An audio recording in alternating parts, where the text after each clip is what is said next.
tarde a todos. Vamos dar início ao simpósio sobre abdômen agudo. Excelentíssimo senhor presidente Francisco Sampaio está muito ocupado na preparação das sessões de hoje. Me pediu para presidir esse momento do simpósio. Do meu lado direito está o excelentíssimo senhor presidente Pietro Novelino, 3 vezes presidente, nosso querido amigo e nosso orientador de muitos e muitos anos. Do meu lado esquerdo, o acadêmico Otávio Pires Vaz, que conosco está organizando essa sessão de abdômen agudo. Como nós todos sabemos, o abdômen agudo é uma condição extremamente comum e, mais do que comum, ela é importante porque ela exige, para seu diagnóstico, o conseguinte, para a conduta, uma boa avaliação clínica, tão rara às vezes, através de uma tríade clássica da medicina emergencial, na decodificação da dor, que é o sintoma mais comum do abdômen agudo, e na avaliação dos sinais de irritação do peritônio visceral, do peritônio parietal.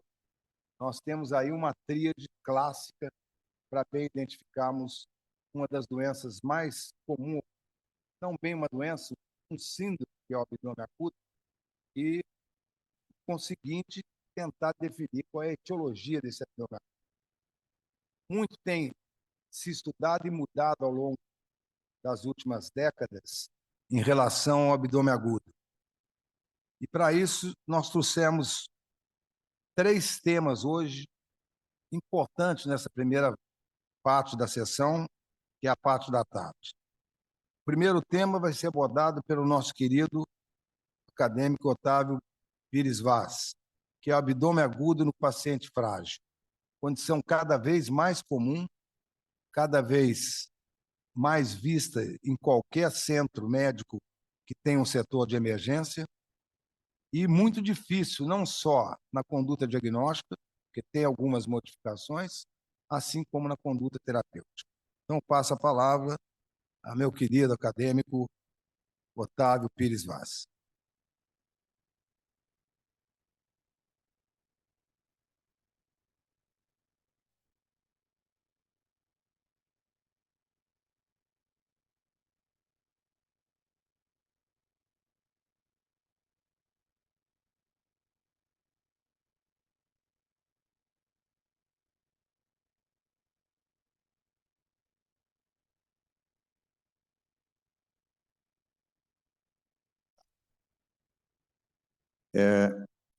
Obrigado, Zé Galvão, excelentíssimo presidente Pietro Novelino, representando o nosso Francisco Sampaio, que está ocupado, confrades presentes. Nosso tema de hoje é um tema que eu acho bastante complexo e atual, que é o abdômen agudo no paciente frágil. Eu vou iniciar esse tema citando uma parte do livro do Arthur Gandhi, do Mortais, que eu acho que dá maior importância quando a gente vê esse doente na emergência. Diz: o terror da doença e da velhice não é meramente o terror das perdas que somos forçados a enfrentar, mas também o terror do isolamento. Ao se darem conta da finitude de suas vidas, as pessoas não pedem muita coisa. Não buscam riquezas, não buscam mais poder.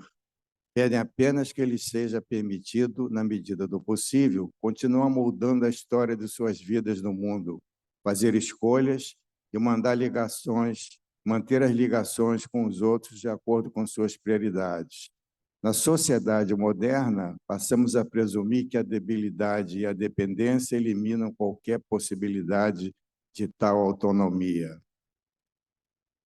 Isso é muito importante porque a gente se esquece, às vezes, de perguntar ao doente o que ele quer e, muitas vezes, o que ele quer no final da vida. E a gente é obrigado a a vê-lo nessa situação. Você deseja ser reanimado caso o coração pare de bater? Eu já tive doentes que claramente me trouxeram um documento escrito dizendo que se eu tiver uma parada cardíaca, eu não quero ser reanimada. Você deseja receber tratamentos agressivos, como intubação, respiração artificial? Deseja ser tratado com antibiótico, ser alimentado por tubo? Então, eu acho que isso é importante, essas considerações são importantes, e sempre que for possível, a gente pode discutir isso com o doente. Esse tema é importante porque no American College of Surgeons, 10.000 pessoas fazem 65 anos por ano. 21% da população tem mais de 65 anos, vai ter mais de 60 em 2050. 40% das operações realizadas hoje, eletivamente, são em pacientes com mais de 60 anos. E 33% das operações, como Day Clinic, também. No nosso ambiente, no nosso meio, em 2017, tínhamos 28 milhões de pessoas com mais de 60 anos e 43 milhões teremos em 2031 com mais de 60 anos. O mundo envelheceu. Pela primeira vez na história da humanidade, a população com mais de 60 anos supera a população de 15 anos. Em 2050, a população mundial vão ser 2 bilhões aproximadamente, ou 22% da população global.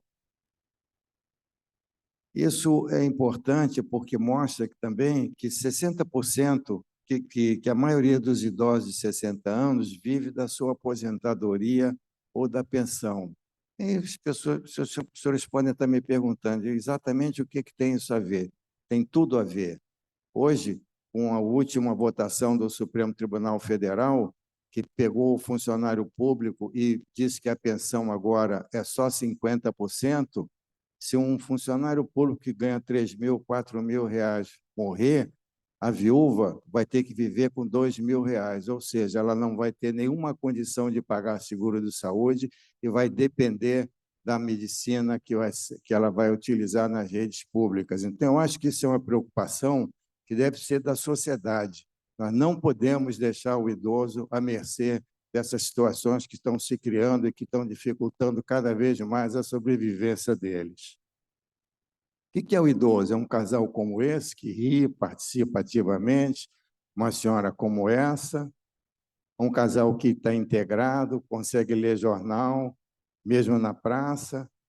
Nós utilizamos muito na conceituação do idoso essa conceituação do frail patient, que é a qualidade de ser frágil, né? Algumas vezes é descrita em pessoas consideradas frágeis acima de 75 anos, na verdade, é uma síndrome de declínio fisiológico na idade adulta que se caracteriza por grande vulnerabilidade aos efeitos adversos. Essa escala, ela é fácil da pessoa fazer isso no consultório, de perguntar. Ela é uma fadiga, resistência a subir ou descer a escada, deambulação, as comorbidades, né? E a perda de peso de mais de 5% no último ano, isso classifica o doente em pré-frágil, frágil, isso tem uma correlação direta com custos, mortalidade e complicações. Eu fiz um levantamento, esse levantamento já tem tempo, isso foi em aproximadamente 8 anos atrás, no Hospital de Ipanema, numa internação de 90 pacientes, nós tínhamos 65 doentes com mais de 65 anos. Imagino que hoje isso possa ter até aumentado. E quais são as doenças mais comuns nesse grupo de doentes? A depressão. O aposentado, volta e meia, se ele não se preparou para isso, ele se deprime. Com a depressão vem outros problemas.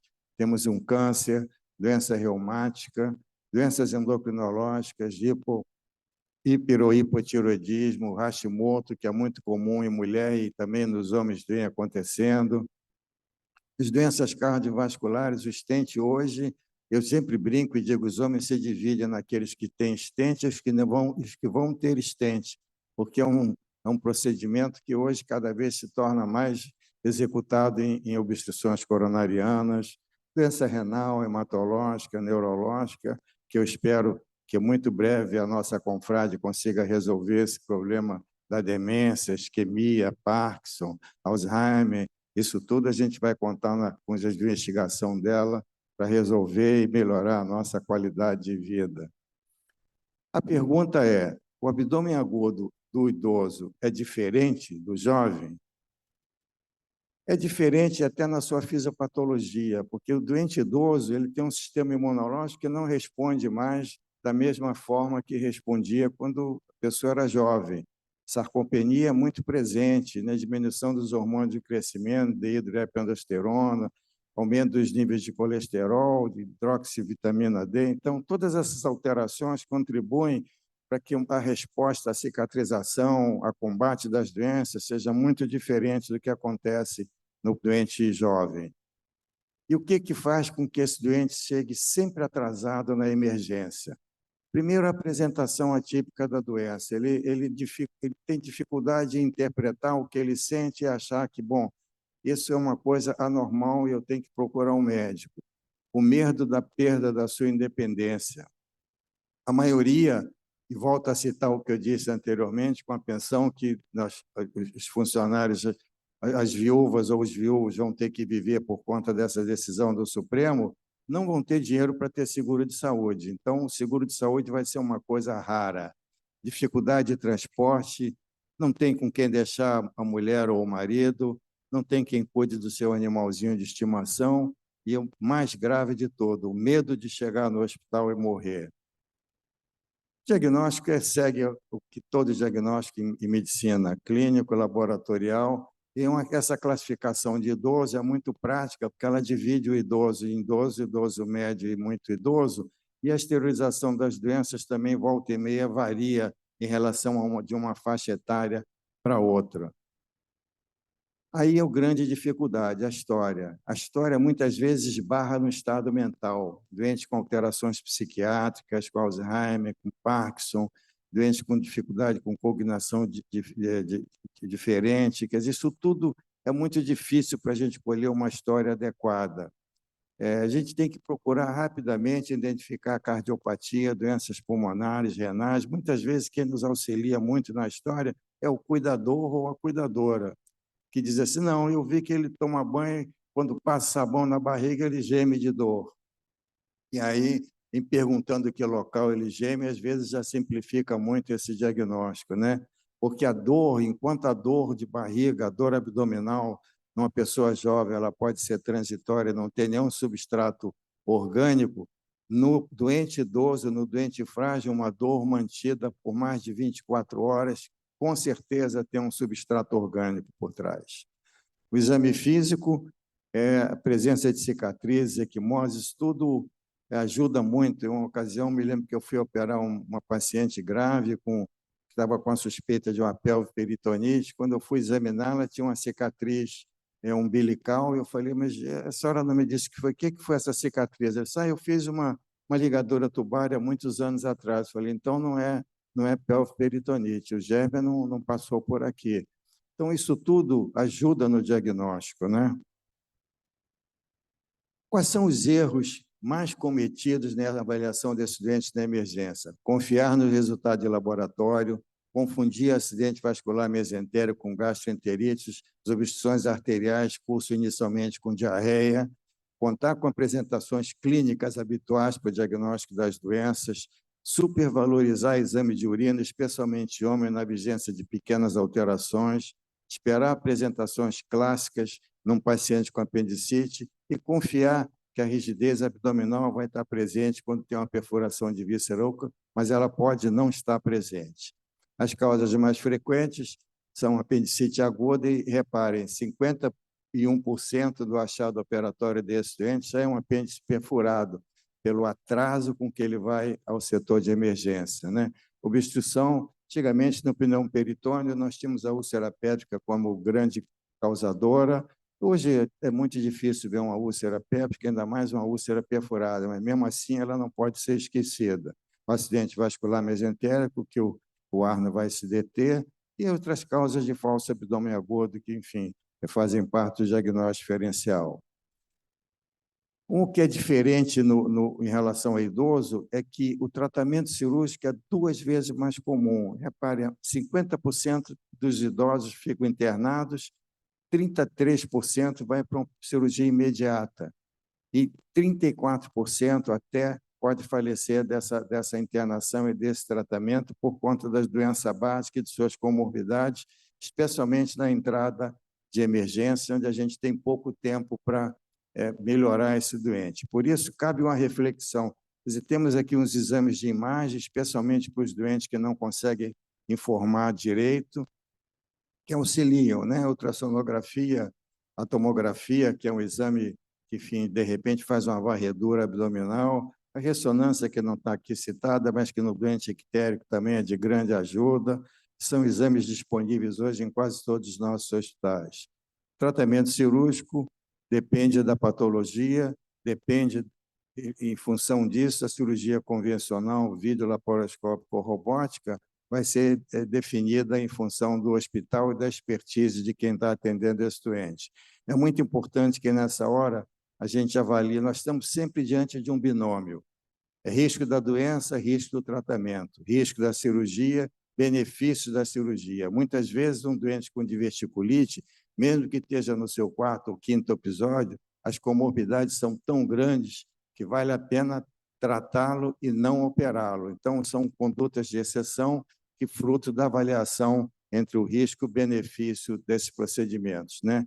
E também avaliar qual é o risco da gente atrasar essa cirurgia 24, 48 horas para poder melhorar esse doente e operá-lo numa situação mais segura. Isso tudo demanda a experiência de quem está atendendo e as condições do local onde esse doente está. Esse doente pode estar num local que, de repente, não tem a menor condição de fazer frente a uma cirurgia de grande vulto num doente que vai ter necessidade de um suporte de terapia intensiva que o hospital não dispõe. Esse é um caso muito interessante, também de um doente frágil. Repare, uma gastrite flegmonosa, cuja solução para isso seria uma gastrectomia total num doente extremamente grave, sem a menor condição cirúrgica. Esse doente, a gente resolveu, então, tratá-lo e conseguimos passar por esse problema sem que fosse necessário a cirurgia.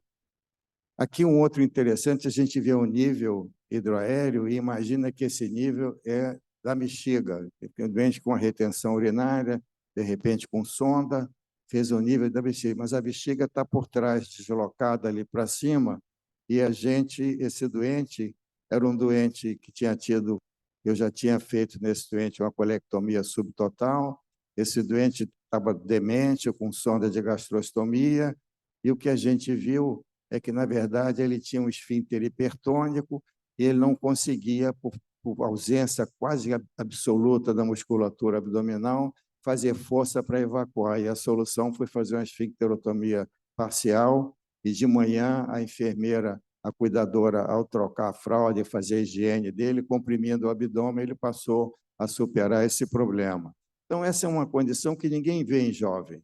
E se a pessoa não estiver atenta a essas situações que podem acontecer no doente mais idoso, mais frágil, nunca vai se chegar a um diagnóstico. Finalizando, eu diria que um bom doutor trata a doença e um excepcional doutor trata o paciente. Muito obrigado pela atenção.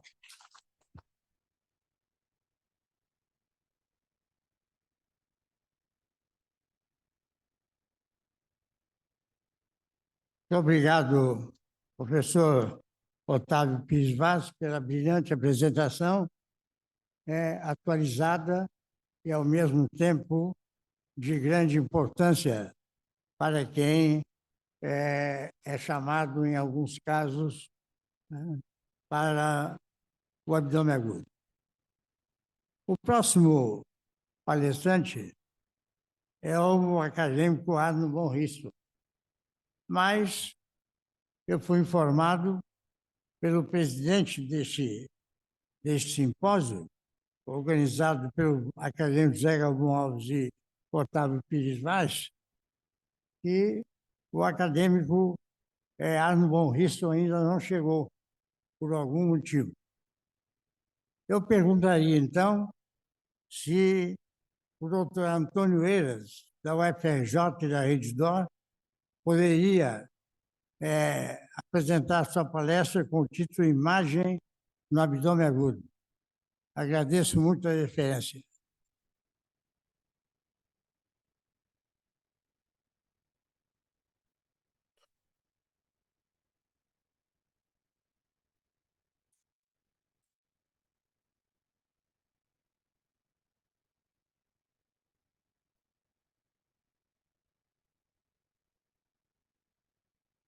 Bom, boa tarde a todos. Excelentíssimo presidente Petro Novelino, excelentíssimos acadêmicos Galvão Alves e Otávio Vaz, queria agradecer o convite, é um grande prazer retornar a essa casa. Me coube falar sobre imagem no abdômen agudo, é um tema extremamente longo, vou tentar, né, ser o mais breve possível, abordar o maior número de situações. Um prazer sempre voltar aqui. Eu tenho como meu avô participante dessa casa, como membro emérito, e sempre um prazer estar aqui perto de vocês. Então, vamos lá falar um pouquinho sobre o abdômen agudo. É um tema, como eu falei para vocês, extremamente extenso. Esse é um artigo de revisão da principal revista radiológica, Radiology. A gente põe aqui mais de 10 causas de abdômen agudo, e eu vou tentar focar no abdômen agudo inflamatório. Primeiro, porque ele é o mais prevalente, e segundo, que a inflamação está presente em todas as outras situações de abdômen agudo. Então, por isso que eu vou tentar focar nesse abdômen agudo inflamatório, né, mesmo que a gente tenha um tempo aqui de palestra. Então, a inflamação é a causa primária desse processo de abdômen agudo. Ela está presente, ao menos como coadjuvante, nas outras formas de abdômen agudo vascular, perfurativo. A gente vê inflamação no contexto da imagem, ela vai ser de extrema importância. Tá? E muito mais do que diagnóstico, a imagem atualmente, e o objetivo aqui é tentar trazer para vocês um pouco de atualização, ela estratifica a gravidade desse processo, define conduta, orienta a terapêutica, faz a avaliação evolutiva desse paciente e, eventualmente, acompanha determinadas complicações de pós-operatório. Os dois grandes métodos atualmente que a gente utiliza para passar informação é o ultrassom e principalmente tomografia computadorizada. A tomografia é um método extremamente satisfatório para a gente identificar o principal achado da inflamação, que é aquela fumacinha que a gente observa de filtração da gordura intracavitária, né? E aonde a gente identifica essa alteração, ali certamente vai estar o sítio do processo inflamatório do abdômen agudo. Como a gente vai abordar isso? De uma forma didática, eu dividi em quadrantes aqui o abdômen e eu vou botar uma patologia principal em cada quadrante desses, obviamente fazendo os diagnósticos diferenciais para a gente tentar abordar o maior número de patologias. Então, quadrante superior direito, a gente fala um pouquinho mais sobre colecistite aguda, quadrante inferior direito, apendicite aguda, quadrante inferior esquerdo, diverticulite aguda, e eu forcei um pouquinho a barra aqui e joguei para o quadrante superior esquerdo a pancreatite aguda. Então, começar com a colecistite, a colelitise é extremamente prevalente, né? Ela é causa de dor aguda ou subaguda em cerca aí de 2/3 dos pacientes que têm dor nessa região de quadrante superior direito. 1/3 evolui, desse processo vai evoluir para colecistite aguda. 95% da fisiopatogenia dessa entidade é uma obstrução do cálculo no infundíbulo ou no ducto cístico, e a partir daí começa uma cascata de eventos, tá? Que dependendo do momento que você aborde o tratamento, tá? Ela pode ser interrompida. Então, você tem um momento da pressão intraluminal, extensão da vesícula, inflamação, injúria, infecção, isquemia e, por fim, necrose. Qual o papel da imagem? O principal método, a gente vai ver que é a ultrassonografia. Tá? A ultrassom é o principal método, vou explicar para vocês o porquê. A ATC, ela avalia a extensão do processo e eventuais complicações. A colangio-ressonância é extremamente útil para a gente estudar complicações ductais, especialmente a coledocolitise, que pode vir junto à colecistite aguda. CPRE para intervenção. Então, o cenário da colecistite aguda é aqueles cálculos que ficam no interior da vesícula, num determinado momento, impacta no infundíbulo e começa a distender a vesícula biliar, determinando as alterações de colecistite aguda. Os dois principais achados de diagnóstico são esses aqui, ó. É o cálculo fixo no infundíbulo e é o Murphy. O sinal de Murphy que vocês fazem clinicamente, nós fazemos com o transdutor, e até talvez de forma mais específica, né? Que o paciente sente dor exatamente onde eu estou vendo a vesícula biliar. E por isso que o ultrassom é fundamental, porque cálculo fixo no infundíbulo, eu preciso mobilizar o paciente, eu não consigo mobilizar com TC nem ressonância, e com ultrassom eu consigo. E Murphy ecográfico positivo, eu preciso do transdutor, que na TC não tem, nem na ressonância tem. Existem alguns outros sinais, mas todos eles perdem especificidade. Muita gente fala, por exemplo, de espessamento da parede da vesícula biliar. Você encontra em jejum inadequado, pacientes com hepatite, pacientes com ascite, uma série de situações que não é inflamação da vesícula biliar. Algumas formas atípicas, né, confundem um pouco a radiologia, né, e possivelmente vocês na prática clínica. Uma delas é a colecistite acalculosa. Ela tem um percentual bem mais baixo, tem uma maior mortalidade extremamente mais elevada, é um outro tipo, outro perfil de paciente, paciente grave, em CT, em trauma, hiperalimentação, é um contexto distinto, e boa parte das vezes, né, o tratamento é a drenagem dessa vesícula biliar, que pode ser até por via colecistostomia. Uma outra alteração também que pode ocorrer é quando o germe produtor da infecção ele produz gás, e ele faz uma colecistite enfisematosa. E aí, por incrível que pareça, o ultrassom perde a sua informação. Todas as vezes que você tem muito gás, o ultrassom perde a qualidade. E aí você volta na tomografia e até na radiologia convencional para identificar esse gás na parede vesicular. Tá? A colecistite aguda ela pode ter 3 formas evolutivas de complicação, que mais a gente vê essa daqui, a subaguda, que é o abscesso pericolicístico, eventualmente hepático. Vou mostrar aqui um exemplo para vocês. Então, a vesícula biliar de parede espessa, algumas coleções no fígado ao redor da vesícula biliar, observados nesse caso na ATC e nesse caso na ressonância. Tá? A vesícula aqui, ó, uma pequena coleção na parede da vesícula biliar. Uma outra complicação que pode ocorrer mais nos processos aí de colecistopatia crônica, que é um outro tipo de abdômen agudo que a gente pode ver, o abdômen agudo obstrutivo, é o ilho biliar. E a gente tem a chamada tríade Higler, que é o gás no sistema biliar, é a obstrução intestinal com a causa do processo obstrutivo, uma litíase, tá? Visto aqui de forma muito elegante pela rotina de abdômen agudo, né? O cálculo, a distensão e o gásinho aqui na vesícula biliar. Obviamente, aqui na tomografia fica um pouquinho mais fácil. Algumas situações também inusitadas podem ocorrer. Paciente com coto cístico muito longo, pós-colecistectomia, com o passar do tempo ele pode crescer, pode fazer novos cálculos e eles podem determinar nova colecistite aguda, que foi o caso desse paciente. Era uma quitavesícula biliar, então foi feita uma neovesícula, com cálculo no interior, né? Tem uns foquinhos hipointensos aqui, ó. Então, é uma neocolelitise e estava inflamado ao redor uma neocolecistite. Tá? E para cada quadrante, eu vou citar rapidamente diagnósticos diferenciais. Então, algumas situações que doem no quadrante superior direito.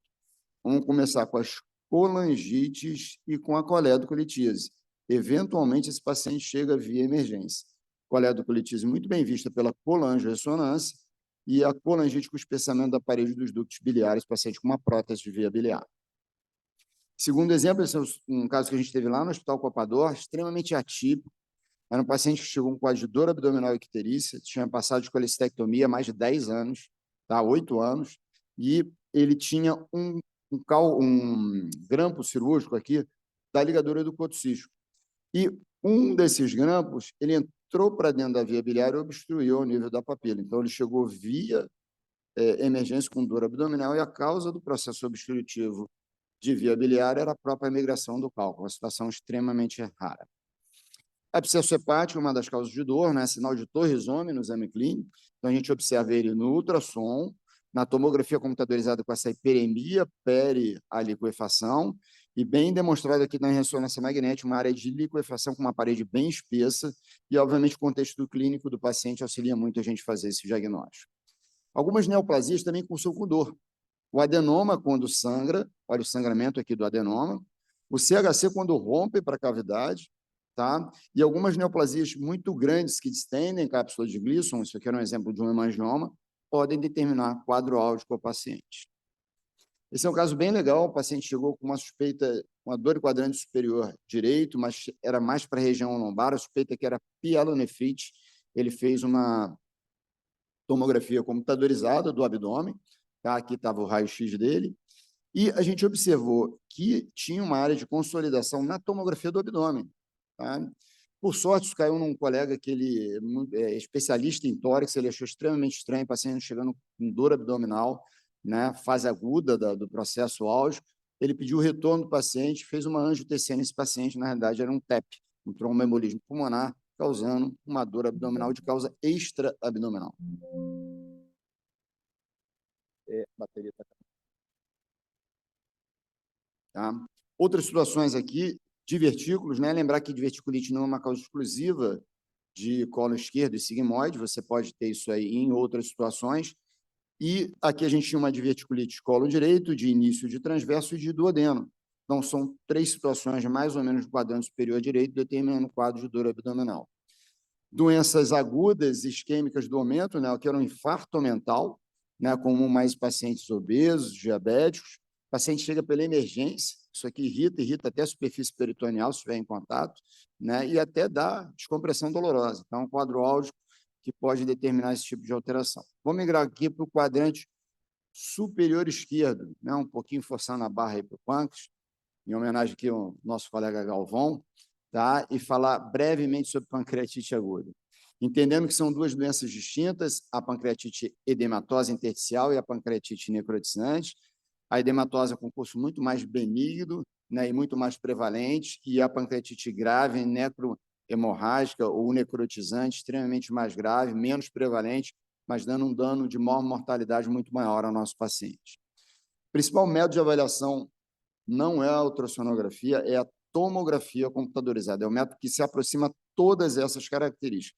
Ter tudo isso é o top, tá? Mas o que mais se aproxima a isso é a tomografia computadorizada de todo o arsenal que o radiologista tem. Vocês conhecem, obviamente, a classificação de Baltazar. Esse é um pâncreas normal e essa é a classificação de Baltazar, é a classificação de chegada do paciente que dá uma ideia de gravidade do processo. Bom, Baltazar, exame absolutamente tomográfico normal, 25% dos pacientes têm TC normal e tem pancreatite aguda, lembrando que pancreatite aguda, o diagnóstico é clínico laboratorial, a imagem é um coadjuvante. No Baltazar B, aumento pancreático, sem filtração da gordura, deu uma coleção peripancreática, 2 ou mais coleções peripancreáticas. Aqui o exemplo prático de cada uma dessas classificações: pâncreas normal, ele aumentado, a gordura infiltrada, uma coleção, várias coleções peripancreáticas. Um outro dado extremamente importante que a imagem participa desse paciente é dizer se tem ou não necrose, né, que é onde vira esse prognóstico do paciente, e estimar a extensão da necrose. Então, se tem necrose, o paciente tem um prognóstico pior. Percentualmente, quanto maior essa necrose, pior o prognóstico do paciente. E o problema da necrose para nós, radiologistas, é caracterizar na fase precoce, é muito difícil. Efetivamente, já tem a necrose, histologicamente está ocorrendo, mas a gente não consegue fazer esse diagnóstico. O ideal é você ter uma TC em torno aí de 3 a 5 dias pós início de sintomas para você bancar esse diagnóstico. Tá? Então, existe muito negativo de necrose na fase inicial e os falsos positivos são extremamente raros. Ou seja, se eu vejo num contexto uma pancreatite aguda, liquefação, não tem impregnação pelo meio de contraste desse pâncreas, isso é um processo de necrose. Tá? Então, esse aqui foi um paciente que estava num quadro depressivo, se trancou num quarto por 10 dias, começou a beber, foi resgatado pela família e chegou lá no Copador. Então, repare que a densidade pré e pós-contraste é praticamente igual do corpo do pâncreas. Ele só tinha uma vascularização próxima aqui ao processo ensinado. O paciente evoluiu em 72 horas no hospital e foi a óbito. É uma doença extremamente grave, com necrose aqui de quase 90% do tecido pancreático. Essa necrose pode complicar, ela pode infectar, é um meio de crescimento bacteriano, o antibiótico chega mal, né, pouco vascularizado. Tá? E o nosso problema é que nós, radiologistas, só podemos dizer que tem infecção se tiver gás. A prevalência de gás não é alta na infecção. Então, o que a gente recomenda é abordar. A radiologia intervencionista vai lá e acessa se tem suspeição alta de processo infeccioso de permeio a uma necrose. Esse é um exemplo que mostra muito bem a ação da tomografia computadorizada. Um paciente chegou no Hospital Barra d'Or com uma liquefação do pâncreas, fase aguda de pancreatite. A gente viu uma densidade extremamente baixa, fez o diagnóstico de necrose, um foquinho de gás, fez o diagnóstico de necrose infectada. A TC orientou uma punção aspirativa e depois esse paciente foi a uma necrosectomia, isso aqui é um dreno. Tá? Então, em diferentes momentos da doença, a tomografia computadorizada participando. Tá? Bom, sob o ponto de vista de nomenclatura, como é que a gente chama, até para a gente falar o mesmo verbo com vocês, a gente divide pancreatite intersticial e necrotizante. As coleções que ocorrem na edematose são chamadas coleções fluidas ou líquidas peripancreáticas agudas, e a coleção que ocorre no processo de pancreatite necrotizante é a coleção necrótica aguda. Esse processo, depois de 4 semanas, se não for reabsorvido, a gente vai chamar de pseudocisto, a coleção fluida, e de Walledorf necrose, ou necrose emparedada ou compartimentalizada, se ela foi uma coleção necrótica aguda. Tá? Todos esses processos, eles podem ou não estar infectados. Tá? Então, depende aí de dado clínico e da presença ou ausência do tecido, da presença de gordura. Só para a gente ter em mente o que seria uma coleção líquida, repara que não é coleção, não precisa ter parede para dizer que é coleção. Coleção em pancreatite é acúmulo de líquido localizado. Eu não tenho uma infiltração aqui, eu não consigo ver a gordura de permeio. O líquido já acumulou. Isso é coleção líquida peripancreática. Tá? Se esse processo ele não reabsorve em 4 semanas, ele muda de nome. Então, ele começa a ter uma cápsulazinha e ele se chama pseudocisto.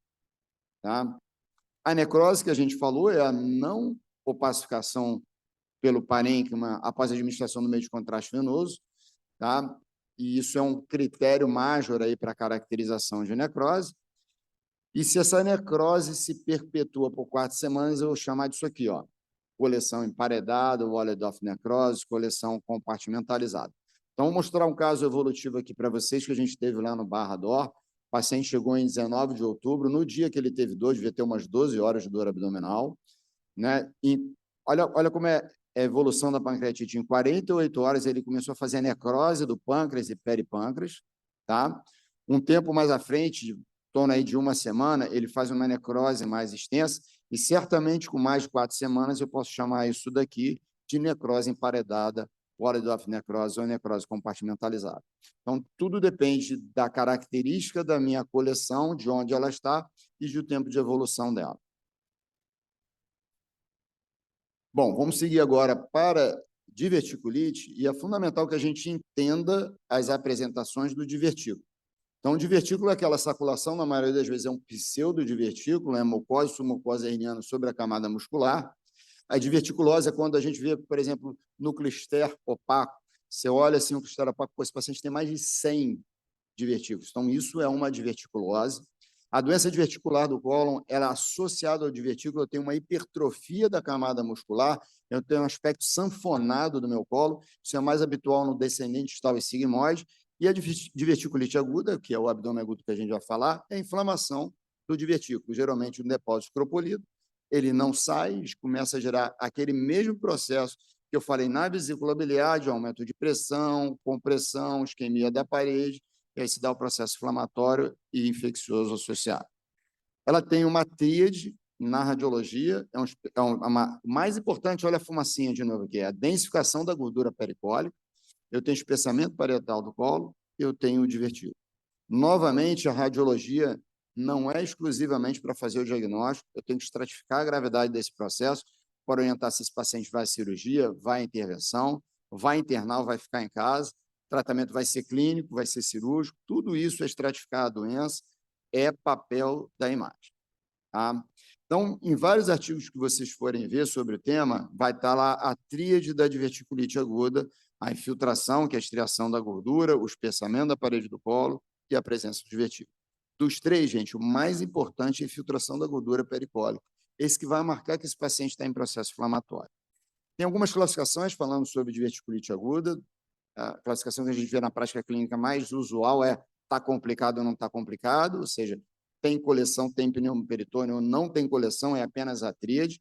Uma classificação bem utilizada de Hinchey, que é exatamente o 0 é a não complicada, e a partir daí formas distintas de complicação, abscesso pericólico, abscesso intraabdominal já saiu da adjacência do colo, peritonite generalizada e peritonite fecal nos estágios 1, 2, 3 e 4, respectivamente.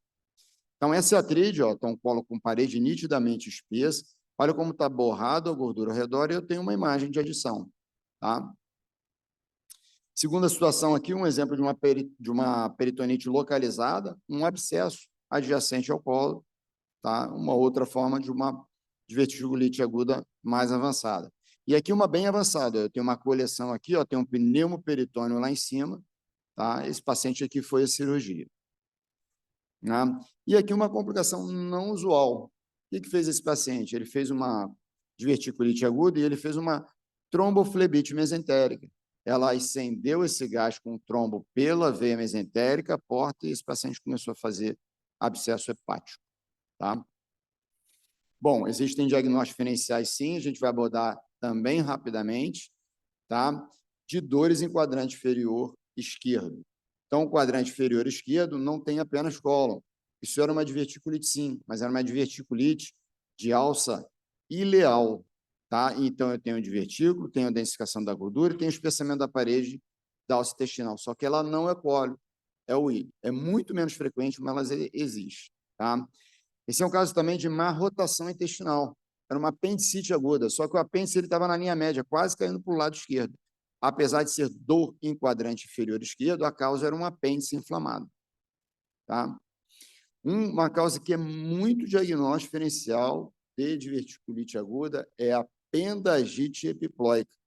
Tá? O apêndice epiploico ele fica na margem antimesentérica do colo, ele pode ter uma estrutura apendicular alongada, ele pode torcer na sua base e leva uma injúria isquêmica vascular.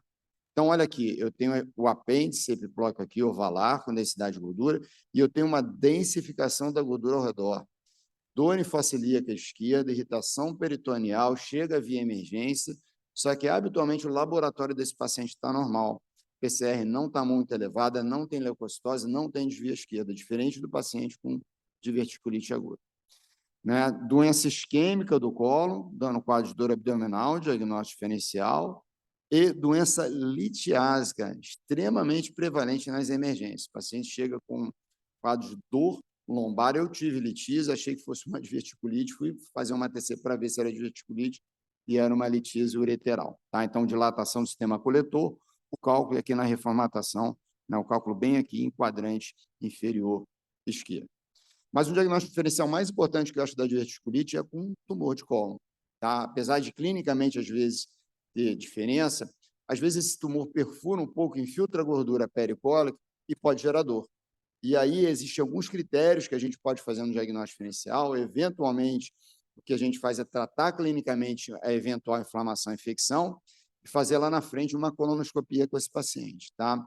No que diz respeito à imagem, na diverticulite aguda, eu tenho gânglios pequenos, na neoplasia os gânglios são grandes, na diverticulite, o espessamento parietal do cólon, o divertículo e as alterações inflamatórias do cólon, ou seja, a tríade é muito prevalente, isso não é muito frequente no colo, o colo só infiltra a gordura se tiver perfuração bloqueada, tá? E habitualmente o tumor é mais estreito, né? É um segmento estreito do colo e o processo inflamatório da diverticulite é um segmento mais longo. São casos que a gente teve no Barradó, chegou com a suspeita clínica de diverticulite aguda e era um tumor estenosante. Ele chegou com um quadro mais, era dor abdominal, mas era mais um abdômen agudo obstrutivo do que propriamente inflamatório. Tá? Então, espessamento parietal do colo, imagem de massa mordida, a partir daqui, estendi o colo montante. Tá? E, por fim, a gente vai tratar do quadrante inferior direito, da apendicite aguda, que é a principal causa de abdômen agudo, que chega inflamatório, que chega nas emergências. Então, apesar de ser mais prevalente em segunda década, pode ocorrer em qualquer faixa etária. O diagnóstico, novamente, ele é clínico laboratorial, a imagem participa para confirmar esse diagnóstico, para estratificar a gravidade desse processo, definir formas de abordagem. A gente tem mini-laparotomia, pera por vídeo, cirurgia de laparotomia, dependendo da gravidade do processo, é orientado muitas das vezes pela parte da imagem. Novamente, o cenário de fisiopatogenia ele é muito similar. Está o coprolito fechando aqui o meu apêndice, inicia esse processo de aumento de pressão intraluminal do apêndice, começa a comprimir a parede, proliferar a bactéria, isquemiar a parede, pode romper a parede e perfurar esse meu apêndice. Tá? Bom, existe uma série de dados de imagem que não cabe aqui a gente colocar, mas olha aqui, os dois grandes métodos é ultrassom e tomografia computadorizada. Então, critérios de tamanho de apêndice, compressão desse apêndice, filtração da gordura, identificação de uma alça terminando em fundo cego, né? Utilização de contraste, contraste por via retal, venoso, utilização do color Doppler, são todos recursos que os dois métodos vão ter e, de forma correlata, vão fazer esse diagnóstico com uma acurácia muito grande. ATC, na prática, a gente utiliza mais. O ultrassom é muito bom os pacientes magros, pacientes pediátricos. Tá? Obviamente, a gente utilizou muito a rotina de abdômen agudo para fazer o auxiliar o diagnóstico da apendicite aguda. Hoje ela tem mais um valor histórico. Entretanto, algumas situações de abdômen agudo, a rotina é extremamente útil, né? Como no caso do pneumoperitônio. Não preciso de uma tomografia computadorizada para indicar que esse paciente é um paciente cirúrgico, que chega com quadro álgico abdominal. Tá? Um abdômen agudo aqui, no caso, seria perfurativo e, de uma forma bastante elegante, a radiografia em pé do tórax está mostrando o pneumoperitônio. Bom, esse caso aqui é um caso de ultrassom, que fui eu que fiz, né, numa criança, né, com um diagnóstico de apendicite aguda, mas para destacar aqui no paciente pediátrico, questões de radiação, nos pacientes magros, onde você pode iniciar o diagnóstico sem expor a radiação e encontrar os pacientes, o ultrassom pode ser extremamente útil para fazer o diagnóstico dessa entidade. Tá? E o papel da ressonância magnética? Eu utilizei a ressonância magnética algumas vezes, vamos lá, de 5, 6 vezes que eu utilizei para fazer o diagnóstico, 5 foram em pacientes grávidas. Tá? O 6º foi numa situação que a ATC parou, a gente teve que utilizar a ressonância magnética. Tá? Então, um exemplo aqui de uma paciente grávida com um apêndice inflamado com infiltração da gordura ao redor. O raciocínio é correlato que eu faço na tomografia, uma estrutura tubuliforme, terminando em fluido cego, calibre aumentado, fossa ilíaca direita, com infiltração da gordura ao redor, correlacionado com o clínico e laboratório do paciente. Tá? E o grande método vai ser a tomografia computadorizada. Em cima da TC, é que a gente faz o diagnóstico de 80%, 90% das apendicites agudas. É um exame extremamente rápido, útil, né, com sensibilidade e especificidades elevadas, se você souber utilizar o método e utilizar os recursos do método.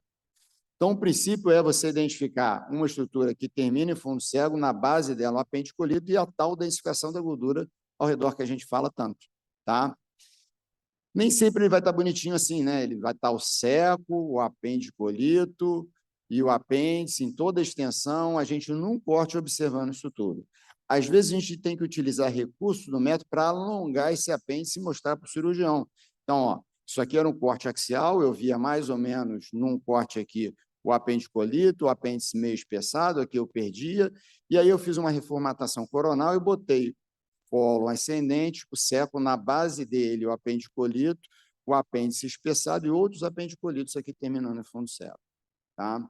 Então, são recursos que o método dá, é uma situação de pós-processamento, eu não exponho o paciente mais à radiação e eu consigo mostrar que esse colo aqui vai ficar em continuidade com esse apêndice, fazendo uma reconstrução e demonstrando esse meu apêndice inflamado com o coprolito. Tá? Reformatações, inclusive, com uma ideia de tridimensão, de profundidade de onde vai estar o colo, onde vai estar o apêndice inflamado e os apendicolitos. Tá?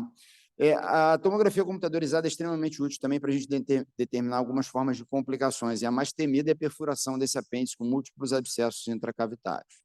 Tá? Então, um grande método para a gente caracterizar. Algumas situações também são bem interessantes. Esse é um garoto que chegou lá no Barra d'Or, 16 anos. Eu me lembro que ele veio num jogo da Libertadores, mas era antes do jogo da Libertadores. Foi o jogo que o Flamengo jogou com a América do México, né? Não sei, deve ter algum flamenguista aqui que vai lembrar desse jogo. O jogo foi 3-0 para a América do México, gol do Cabanhas.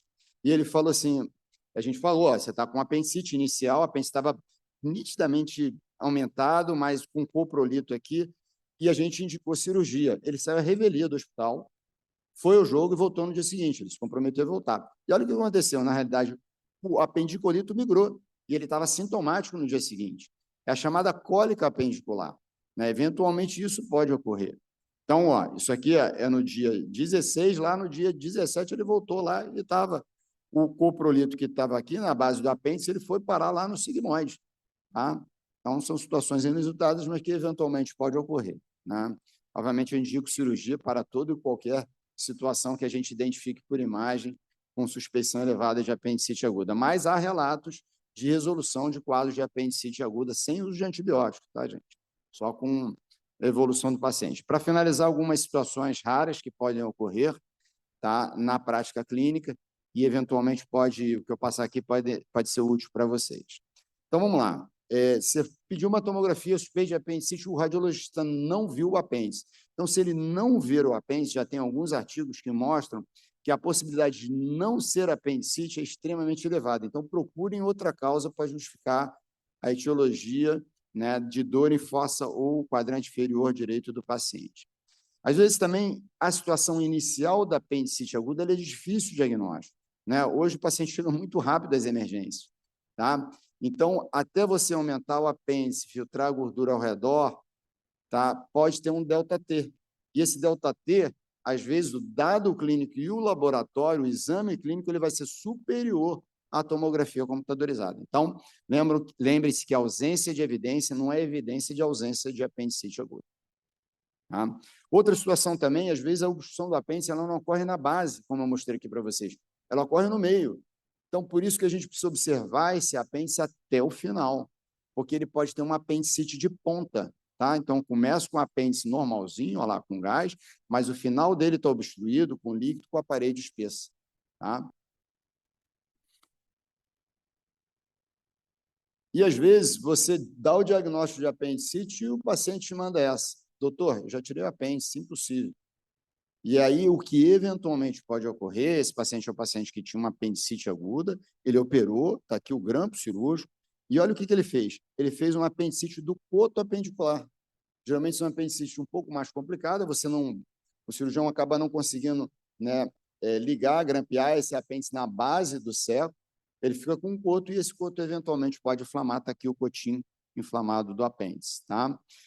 Para os cirurgiões que gostam, uma apendicite que herniou para o canal ínguino-escrotal, chamada hérnia de Amiens. Vou mostrar aqui de frente o paciente, né? Está aqui, ó, o apêndice, indo em direção à bolsa escrotal, né? A bolsa escrotal está aqui, ó, o apêndice inflamado, espesso, né? Reformatado, apendicite aguda, herniando para o canal inguinal.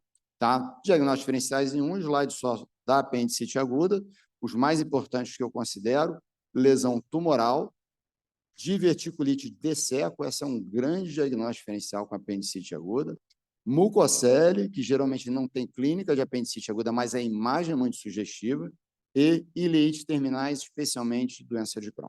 Tá? Então, para finalizar, o abdômen agudo inflamatório ele é o mais prevalente de todos, 50% ou mais dos abdômenes agudos são inflamatórios, e lembre que a inflamação vai estar presente nas outras formas de abdômen agudo. A imagem não é um mero diagnóstico, ela estratifica a gravidade desse processo, ela direciona a forma de tratamento, ela orienta esse tratamento, ela acompanha esse tratamento do paciente.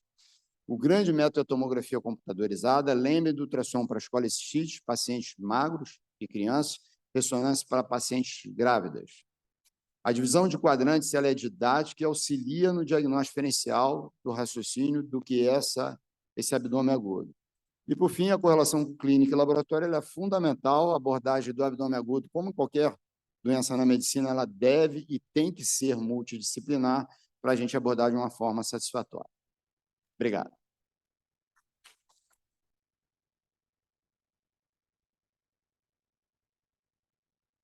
Antes aqui à mesa, meu querido Antônio Eiras, e nossa próxima conferência e última desse período, querido Arno Ristoff, vai falar sobre abdômen agudo vascular. Muito obrigado, Arno.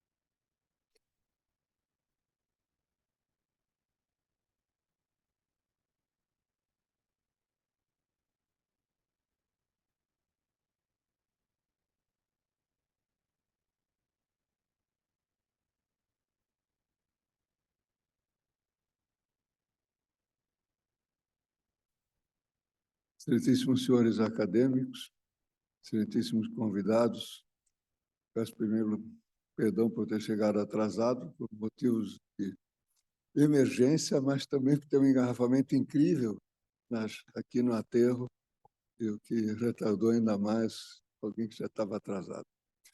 Então, eu fui convidado a falar sobre o abdômen agudo vascular, é um tema da maior importância, E, de certa forma, foi muito bom ter sido antecipado pelo Eiras, que muitas coisas já mostrou e que já, digamos assim, pavimentou o meu caminho. Não temos nenhum conflito de interesse em relação a essa apresentação. Abrindo o cenário, eu diria que a angiologia, seu braço cirúrgico, a cirurgia vascular, são especialidades que têm uma peculiaridade presente como em poucas outras, porque elas estendem a sua ação em toda a extensão do corpo humano. Isso explica, de certa forma, a ampla variedade de enfermidades que são objetos da nossa atenção. E nós também sabemos, como Moisés, que há mais de 3.000 anos dizia, a vida de toda a carne é o seu sangue. Então, a nossa ação de trabalho está realmente dividida e espalhada no corpo todo. Nós temos 2 tipos de abdômen agudo vascular básico, o isquêmico e o hemorrágico. Nós vamos tentar rapidamente demonstrar casos específicos, inicialmente do abdômen agudo isquêmico.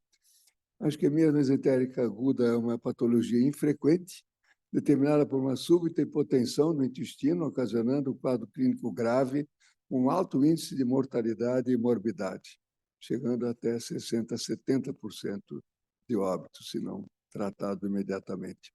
É mais frequente em mulheres, a idade média entre 60 e 70 é o que é mais afetada, e diretamente se correlaciona com comorbidades apresentadas pelos pacientes. As causas mais frequentes são a embolia e a trombose, a isquemia não oclusiva e a trombose venosa mesentérica. O sucesso do tratamento depende de muitos fatores e é crucial o tempo entre o início dos sintomas e o acesso a um efetivo tratamento. Nós sabemos que quanto mais o tempo passa, mais cai a possibilidade de conseguir uma recuperação do paciente, chegando até cerca de 100% dos casos, uma vez decorridas 24 ou mais horas. As etiologias são as mais variadas, mas muita coisa não vamos entrar em detalhes. Vocês reparem, tem alguns slides que parecem um pouco cheios, mas como essas aulas são gravadas, eu acredito que vão ser interessantes para alguém que queira posteriormente se aprofundar mais em detalhe. Nós vemos, então, que as obstruções, tanto de grandes artérias, as quais a mais temida certamente é a artéria mesentérica superior, e a sua trombose também, mas também pequenas artérias e até obstruções não oclusivas podem ocorrer nessa árvore circulatória bastante complexa e com muitas variações, que é exatamente as artérias do intestino. Acho que houve um problema aqui.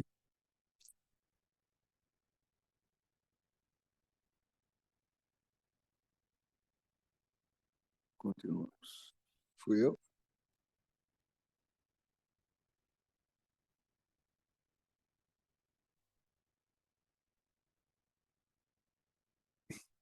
Então, aqui nós vemos a distribuição.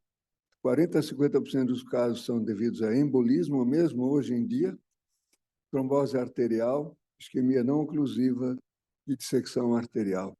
É interessante que dos êmbolos de origem cardíaca, somente 5% se localizam em vasos viscerais, sendo muito mais frequentes no cérebro e na periferia.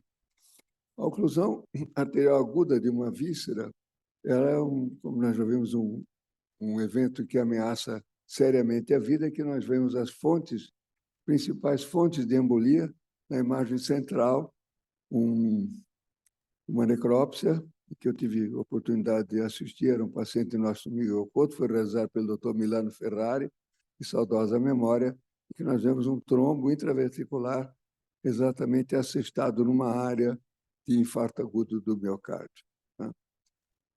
A localização preferencial dos êmbolos na artéria mesentérica superior é, sobretudo, ao nível imediatamente próximo da artéria cólica média, então levando uma isquemia, muitas vezes, de somente metade ou 2/3 do intestino, mas se ele ocorre na origem da artéria mesentérica superior, praticamente todo o intestino e todo o colo ascendente e transverso até o ângulo esplênico estarão comprometidos pela isquemia.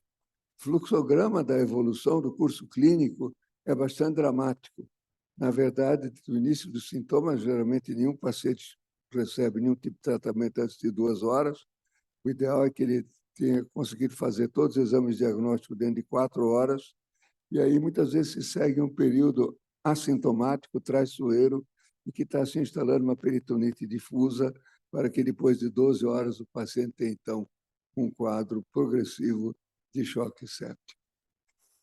A dor normalmente é muito aguda e intensa, desenvolve-se náuseas e vômitos, distensão abdominal, existe uma dissociação clínico-semiológica, a peristalse inicialmente é aumentada, e nós temos que procurar dados na história, sobretudo com a presença de doença emboligênica, como a presença de fibrilação atrial, outros tipos de arritmia, insuficiência cardíaca congestiva e também infarto agudo do miocárdio recente.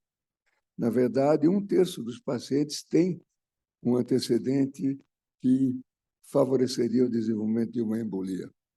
A apresentação clínica é bastante inespecífica de início. Nós estamos vendo aqui 3 diagnósticos por imagem com tomografia, o exame que nos dá mais informação.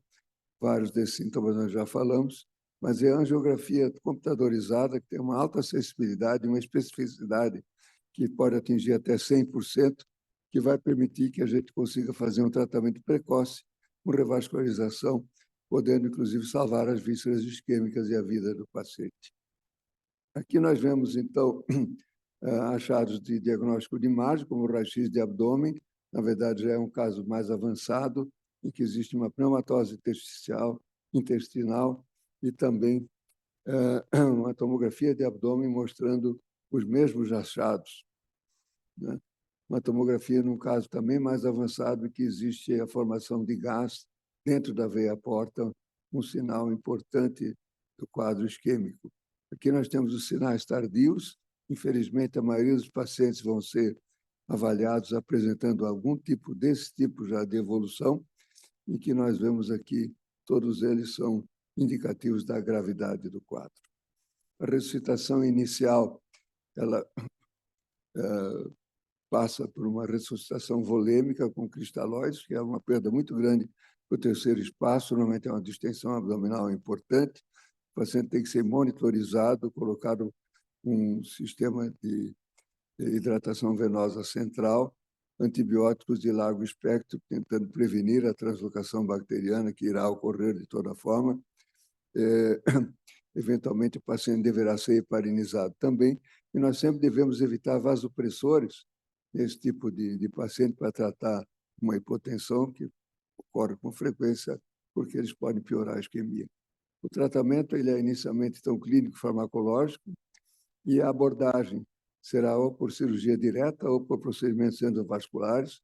Cada vez mais agora cresce a importância da cirurgia híbrida, mas há muitos casos em que nada pode ser feito e que a paliação é a única saída. Nós vamos apresentar aqui um caso da nossa casuística, de um paciente de 71 anos com dor abdominal súbita, intensa, com 9 horas de evolução.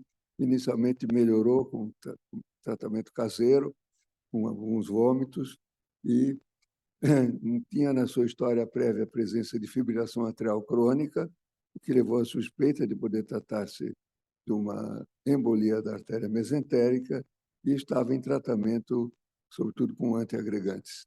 O exame físico, um abdômen atípico, sem distensão, flácido, indolor à palpação, abdominal profunda, sem sinais de irritação peritoneal e sem massas palpáveis.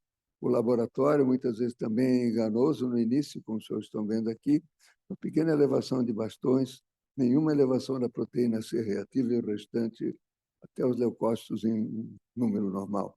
A tomografia de abdômen, aqui o exame realmente resolutivo, mostrou a presença de falha de enchimento da artéria esplênica, com a presença de infarto esplênico, ou seja, esse paciente embolizou para 2 artérias do sistema visceral. Existe uma falha também da artéria hepática, todavia sem sinais de infarto desse órgão. A artéria mesentérica superior com trombo alojado no seu terço médio, a localização mais frequente, e evidência de sofrimento de alças sem sinais de necrose. Esse paciente foi, então, levado para o centro cirúrgico, foi realizada a laparotomia. Os senhores veem aí que as alças ainda têm uma coloração razoável, algumas mais comprometidas do que outras. Foi feita uma exploração na raiz do mesentério, da artéria mesentérica superior, Essa artéria, então, foi submetida a uma tromboembolectomia com catéter de Fogarty, realizada através desse método que está aqui esquematizado, uma retirada desse trombo e o fechamento, como os senhores estão vendo aqui, um PET de pericárdio bovino associado também a uma esplenectomia. É muito importante que, depois de uma revascularização desse tipo, nós avaliemos a viabilidade intestinal. Isso pode ser feito de várias formas, ela normalmente não é feita imediatamente, é depois de alguns minutos em que as vísceras são aquecidas com compressas úmidas, em que nós vamos observar a coloração, a presença de pulsação na arcada mesentérica, a presença de peristalse, a presença de sangramento, e nós temos sempre no centro cirúrgico uma sonda Doppler, em que a gente pode avaliar com muita propriedade exatamente a circulação mais periférica dessas alças intestinais. Essa paciente evoluiu com uma alta do CTI no 3º dia de pós-operatório, reassumiu a dieta no 4º dia, teve ato hospitalar no 10º dia, com necessidade de ajuste do INR. Ela foi tratada com antivitamina K. O tratamento endovascular ele é muito atrativo, mas ele, isoladamente, tem um emprego bastante limitado, porque isso não exclui a necessidade de se realizar uma laparotomia. Não existe nenhuma forma realmente efetiva de se avaliar a viabilidade das alças, a não ser com uma laparotomia. A videolaparoscopia tem várias dificuldades, sobretudo na avaliação do que a gente chama de estudar todas as alças, né? Então, esses pacientes, na verdade, quando são tratados, como esse caso aqui foi tratado de uma oclusão aguda da artéria mesentérica superior, com angioplastia implante de stent, mas depois, obrigatoriamente, vai ser necessária a colocação, a realização de uma laparotomia, na imensa maioria dos casos. Eu não vou entrar em detalhe nesse fluxograma, mas eu gostaria de chamar a atenção para ele, mostrando aqui as diferentes técnicas e táticas de tratamento. Já no abdômen agudo hemorrágico, a segunda parte dessa apresentação, nós temos os de origem traumática e não traumática, os quais a não traumática é o mais importante, é o aneurisma da aorta abdominal roto.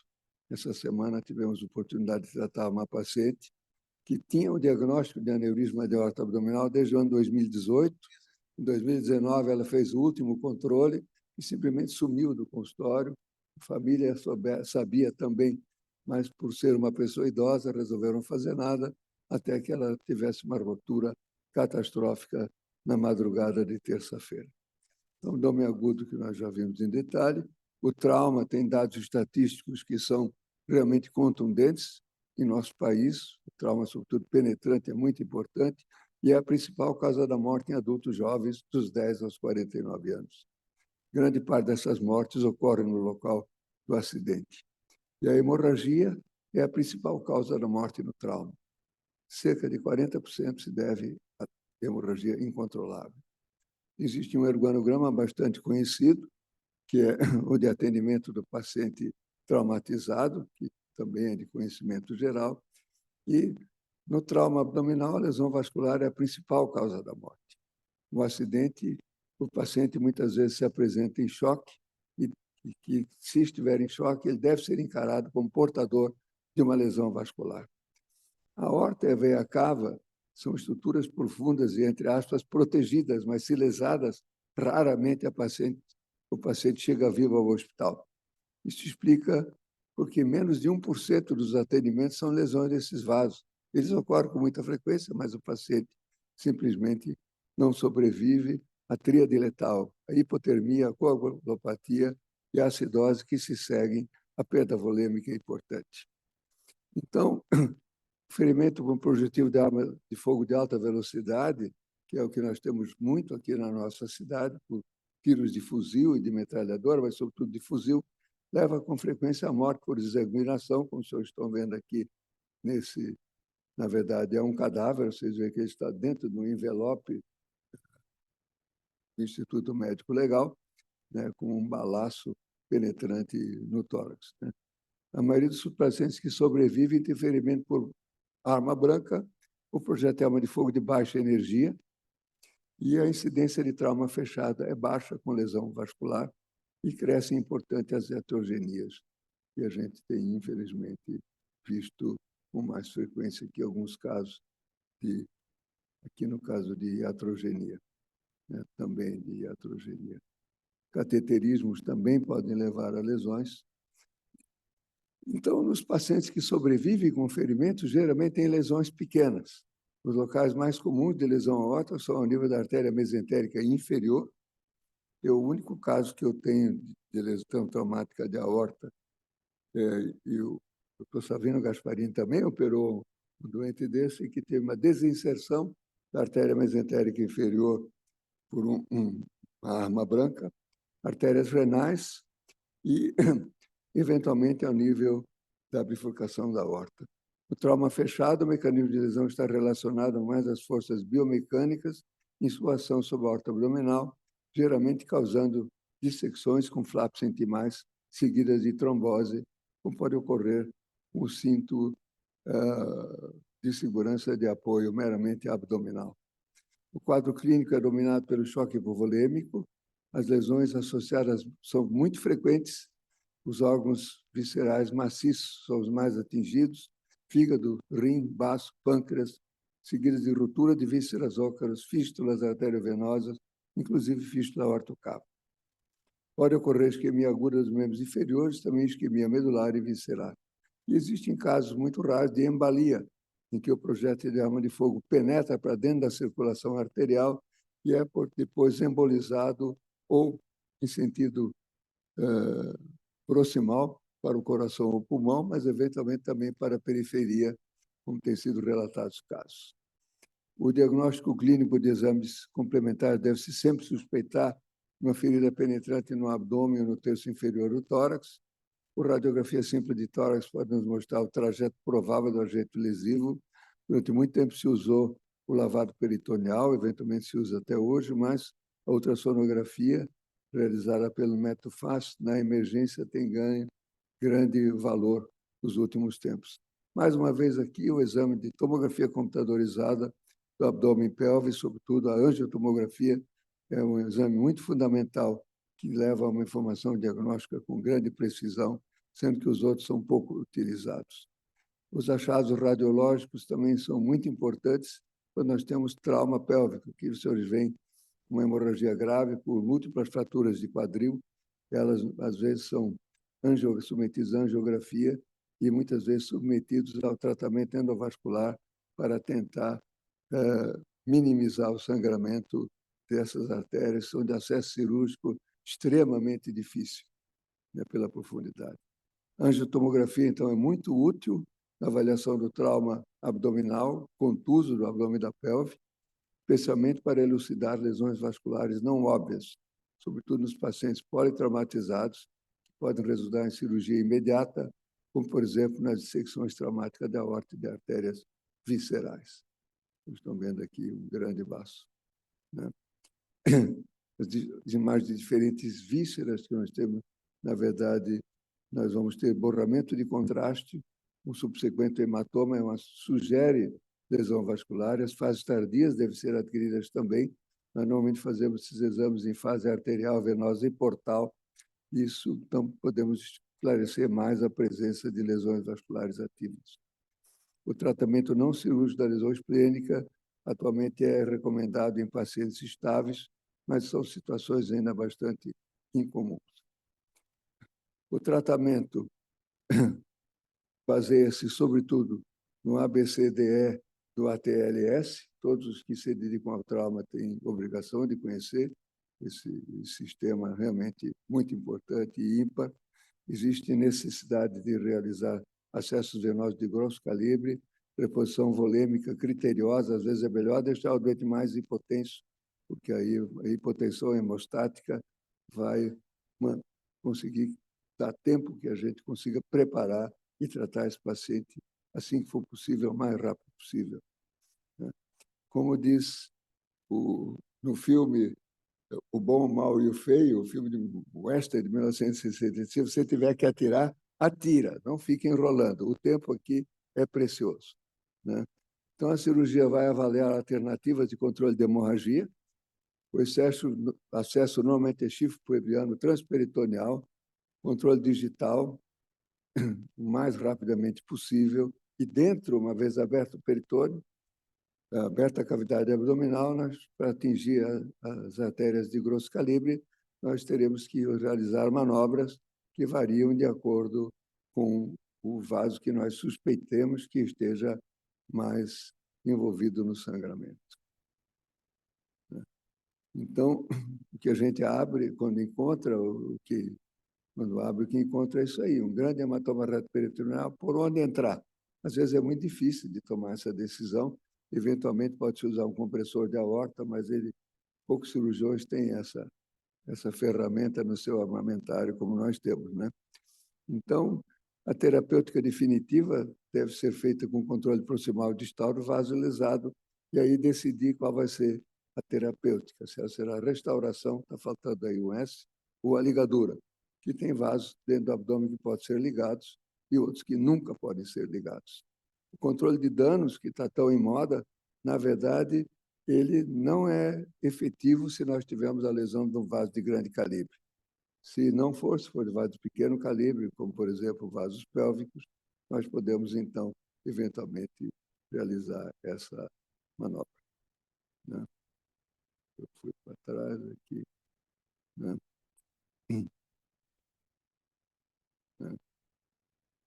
Mais um. Aqui tem detalhamentos técnicos, que eu não vou entrar em detalhes, senão nós vamos nos alongar muito, mas eu tenho a impressão que é importante, mais uma vez, como a aula será gravada, aqueles que desejarem poderão visitar novamente aqui, como nós vemos nesse caso, uma exposição da veia cava inferior, e se tivesse possibilidade de ver com detalhe, tem uma rafia longitudinal dessa veia. Essa veia também foi rafiada à parede posterior da veia cava através da ferida anterior, dado ponto por dentro da veia cava, um nozinho pequenininho de fio 5,0 lá dentro, não acontece nada. E depois se fecha a parede anterior. E aqui as manobras que existem, essa aqui é a manobra de Koster alargada, para que nós possamos visitar, digamos, toda a circulação da veia cava inferior até a entrada dela no fígado, e a manobra aqui mais amplamente, e a manobra de Mattox, que permite que nós abordemos a aorta através da goteira parietocólica, através da abertura do fáscia de Toll, conseguindo chegar até bem acima da artéria renal. Eu estou vendo aqui uma grande exposição de toda a aorta abdominal. Né? As lesões da aorta e da veia cava abdominais são, em sua grande maioria, penetrantes. Na presença de choque, devem levar a uma cirurgia imediata. A maioria das lesões que sobrevivem são ao nível do diafragma, porque os pilares do diafragma eles dão uma certa proteção ao sangramento, ou então, eventualmente, iatrogênicas, quando intraoperatórias, e podemos ser imediatamente tratadas. Muito em moda agora são os balões intraórticos. Os balões tiveram como pioneiro no lançamento dessa utilização um coronel americano chamado Hughes, na Guerra da Coreia, e no Brasil um grande defensor foi Adalberto Araújo, que em 1994 passou a utilizar esses balões nos casos de aneurisma aorta e também em trauma. Posteriormente, foi lançado esse dispositivo, que é o Reboa, que tem sido utilizado, sobretudo, no cenário de guerra no americano.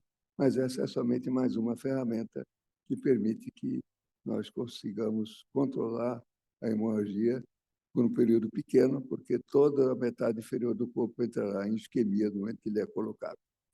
O tratamento pode ser feito através de rafia simples, de rafia com remendo. É frequente essas duas, nessa situação. A anastomosia terminal mais rara, eventualmente ter exposições de enxertos. Próteses são muito pouco utilizadas no abdômen pelo risco de contaminação, e contaminação de uma prótese nessa posição é igual também à evolução para o óbito a curto ou médio prazo. Né?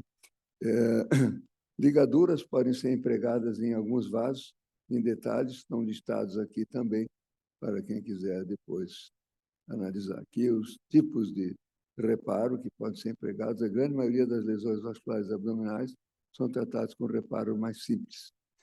Né? O tratamento cirúrgico das veias cava, da veia porta e da mesentérica superior nós consideramos a ligadura da veia cava inferior, muitas vezes ela é uma medida salvadora da vida, mas é uma medida drástica. Se a gente consegue isolar uma veia cava inferior lesada, por que não tratá-la? Mais 10 minutos, talvez, e vamos repará-la. Nós, acho que em trauma, nunca realizamos uma ligadura de veia cava inferior. Sempre temos algum jeito de tratá-la. Nós temos algumas veias dentro do abdômen que podem servir, inclusive, como remendo venoso, pode ser utilizado, né? Aqui os senhores veem vários tipos de reparo, e ali o reparo por dentro da parede da veia e depois da parede anterior. Aqui mais um caso de veia cava reparada, né? As complicações mais comuns são a trombose do vaso do reparo e a temida síndrome compartimental abdominal. Essa realmente é muito frequente e hoje em dia nós temos dispositivos e conhecimento para poder tratar e prevenir a síndrome compartimental, que antigamente era realmente digamos assim, um indicativo de mau prognóstico, né? Então, no controle de danos, nós temos que chegar então a um momento de decisão, né? Conseguir interromper a hemorragia, acesso rápido, balões, reparo, restabelecer a perfusão, né, utilizando diferentes métodos, seja por fasciotomia, ou de shunt interno, reparo definitivo, sendo que o controle de lesões associadas pode estabilizar o paciente. Nós tivemos recentemente um caso de um paciente com uma hemorragia abdominal grave, foi tratada num hospital que não tinha cirurgia vascular, abriram o abdômen, tinha um grande sangramento ao nível das artérias viscerais, o cirurgião não conseguiu isolar o que estava causando o sangramento, fez um grande tamponamento, fechou o abdômen, chamou a cirurgia vascular. Nós fomos lá no dia seguinte, fizemos uma arteriografia, era uma ruptura no aneurisma da arcada pancreático do adenal. Foi embolizado e esse paciente encontra-se entre nós e talvez até alguns de vocês o conheçam, né? Tratamento endovascular tem sido proposto em algumas situações. Nós temos um ex-residente nosso que tem um trabalho sobre embolização seletiva em ruptura esplênica, todavia são situações incomuns. Esse é um caso tratado por nós de um pseudoaneurisma de aorta ao nível do diafragma. Ele levou um tiro, os senhores estão vendo o projétil ali, é um projétil incomum, é um projétil que daquela pistola que dá tiro em concreto. Ele estava atrás de uma parede de aglomerado e alguém foi testar a pistola no aglomerado, só não sabia que havia uma pessoa do outro lado.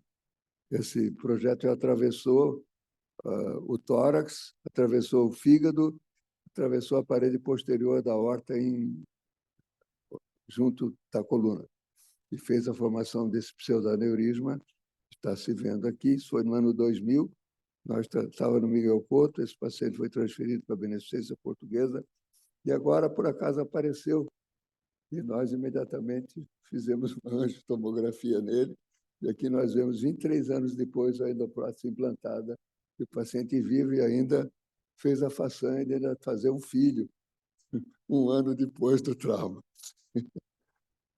Então, existem situações em que o tratamento endovascular é possível. Aqui nós temos, então, a listagem dos casos em que nós devemos ou podemos usar mas o importante é que o tempo é crucial nos pós-traumatizados. Portanto, é imprescindível que o hospital disponha de infraestrutura e que o intervencionista esteja disponível. Ele pode ser o próprio cirurgião, né? E nessa era de desenvolvimento da abordagem endovascular do trauma, o treinamento inspectivo em cirurgia aberta continua sendo essencialmente importante. Em conclusão, o trauma mata atualmente 6 milhões de pessoas no mundo, 10% das causas de morte.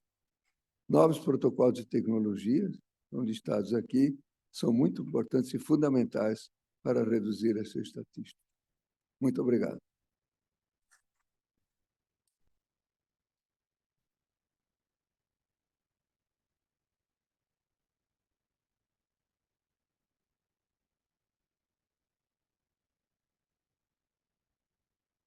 Obrigado, Arno. Nós temos terminando, então, essa primeira parte do curso e temos ainda alguns minutinhos para alguma pergunta que, eventualmente, alguém queira fazer a um dos apresentadores.